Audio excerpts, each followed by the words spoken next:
Oh, ayan oh. Sunog na, parang may ano na siya, parang may carbon, yan oh.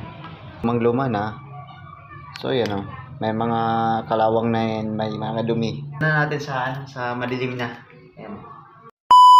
Welcome na naman tayo sa panibawang vlog, and this is John Papanya. For this video po ay mag-aayos po tayo ng light natin or yung bumbilya natin kasi nasira yung ating bumbilya natin. Ito, hindi na siya umiilaw yan. Bali, since brown out naman ngayon, so ayusin natin ngayon kasi wala naman tayong ginagawa. And bali, for safety first, so naka-off na yung ating main switch natin. So tara!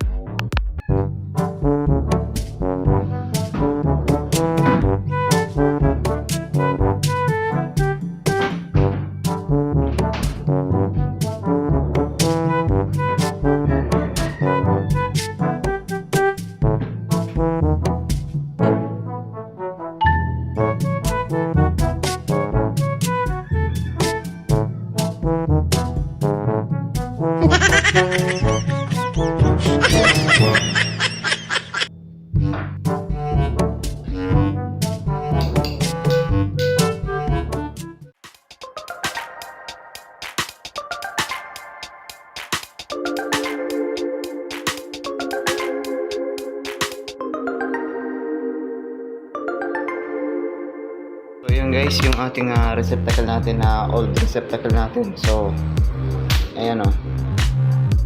Sunog na, parang may ano na siya, parang may tawag dyan yung carbon. Ayan oh. So kasi lumang-luma na. So ayan oh. May mga kalawang na yan, may mga dumi. So bali natanggal na po yan. So bali nag-mark tayo kasi once na hindi mo siya ma-mark, so magkabaliktaran yung yung tawag din yung live at saka yung neutral. Kaya i-check nyo yung wiring bago nyo tanggalin. So para ma-check natin, so minark ko siya ng parang payo. Yan yung live niya at saka yung yan nakahabang yan. Ito yan. Yan yung ground. So papalitan natin ng bagong receptacle. So yan 1 hour later. So guys, so nakabili na tayo ng receptacle ng bago sa hardware. Ayan na.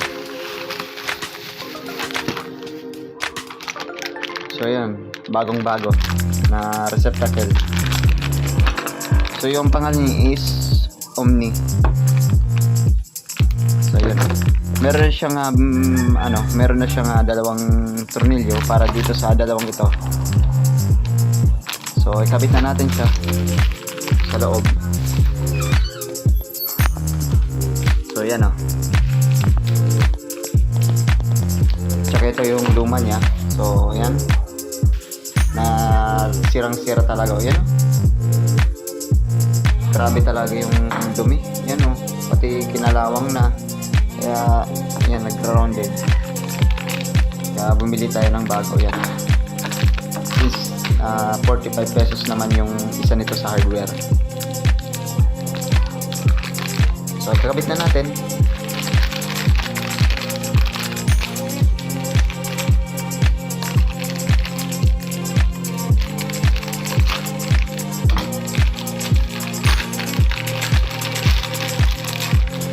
Ayan. Nahulog yung natin. So, ito yung dalawang tornilyo na ikakabit natin dito. Para po pala sa mga baguhan po, halimbawa wala kayong mahanap na electrician, kung may marunong naman kayong na nag-electrical nito, so meron siyang dalawang input. So kapag ito yung tinanggal nyo, yung luma, so dapat i-mark nyo yung punasan yung live at saka yung neutral. Yan. So bali hanapin natin. So bali ito. So makikita nyo naman yung butas niya dito, yung nasa gitna. Yan. Yan ang gitnang yan na pinapasukan ng receptacle. So yan. Ito yung gitna sa receptacle. Ito. So dyan nyo ilalagay yung live niya. Yung live niya ng receptacle o yung ground. Yung live niyang galing sa sa input ng switch. at saka yung nasa gilid niyan, yan. Yan nasa pinakagilid niyan. So dito is ito yung tinatawag niya na ground. Ayan. Ayan yung nagsusuppose ng ground. Tsaka yung light niya, yung nasa gitna. So malalaman nyo naman yun dito sa ano. So basta isunod nyo lang yung ano niya. Isunod nyo lang yung nasa loob niyan. So ito yung nasa gitna. Ito yan o. Ito yan o. So ito yun. At saka yung ground ito. So ngayon, at hindi na natin ito patagalin. So ikakabit na natin siya. So yan.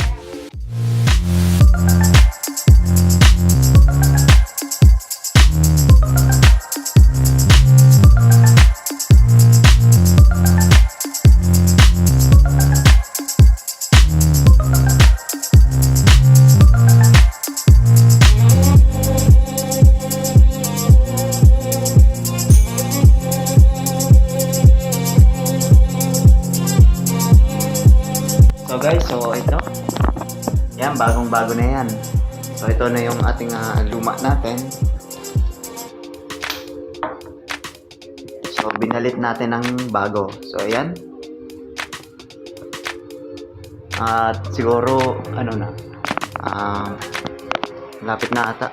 So 4 pa pala, kala ko 4:30 na. So tingnan natin kung may kuryente na ba. So dito kasi may suppose na siya na hiwalay yung ating circuit natin. So ayan, hindi tayo makakakit. So ayan. Ilawin natin kasi medyo madilim. So ngayon, ito yung ating switch natin or yung ating switchboard natin. So hiwalay yung lights at saka yung saksakan. So bali in-off natin yung pinaka main switch niya. So kahit naka-on tong dalawa, so basta yung main switch lang yung nakababa. So ngayon i-on na natin. So malay mo baka may kuryente na. So ayan, in 3, 2, 1. So ayan, na-on. So ngayon tingnan natin kung may kuryente na ba. So wala pa din. Ayan, wala pa. Basta at least napalitan na natin ng bago. So ngayon, so gumagamit po kami ng bumbilya pala na pre-energy. Kapag once kasi nag-brown out, tulad ngayon nag-brown out, so automatic siyang may ilaw to. Pero magagamit mo naman siya na nag-iilaw to habang may kuryente. Pwede naman na pag nag-brown out, so automatic ganun din. At iilaw pa din to kasi may built-in battery na. So ayan, medyo mapagod talaga pag nag-ano tayo. So ayan, kailangan pa natin mag-ingat dito. So ayan, bagong-bago na yan. At ikabit na natin yung ating bulb natin, yung bumbilya. So kailangan higpit na natin kasi baka malog kasi yung mga vibration ng yung mga vibration tulad ng pag nagpapatugtog tayo. So lakas ng vibration kaya kailangan natin na higpitan to. Ayan, nahigpitan na natin. So i-test natin. So kunyari brown out. So brown out ngayon. Check natin. Ito yung nasira niya. Ayan o. Ayan, gumagana o. So yan guys yung ginagamit namin. So ito. Ayan, wala yan o.